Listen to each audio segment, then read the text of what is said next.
When Mazda launched the CX-60 in March, the Japanese car carried plug-in hybrid technology with a 2.5-liter naturally aspirated gasoline engine.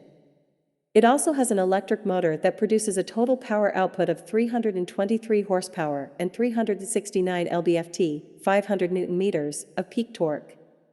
Then came the diesel engine some time ago, with a 3.3-liter straight-six engine that produces 251 horsepower and 404 lb-ft, 550 Nm. For the Australian market, both are available, along with the same 3.3-liter inline six-cylinder petrol engine and the same 48-volt mild hybrid system with oil burners. Judging from the amount of output it produces, it doesn't seem very impressive. Mazda puts out just 280 horsepower at 5,000 to 6,000 RPM on the newly developed gas engine, with peak torque at 331 lb-ft, 450 Nm, at 2,000 to 3,500 RPM.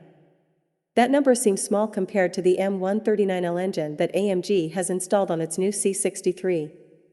The German high-performance sedan/wagon has a much smaller 2.0-liter four-cylinder engine that produces 476 horsepower and 402 lb-ft, 545 Nm.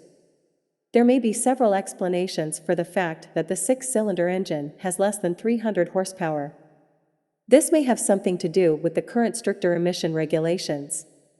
Mazda engineers deliberately removed the 3.3-liter engine to improve reliability and fuel efficiency.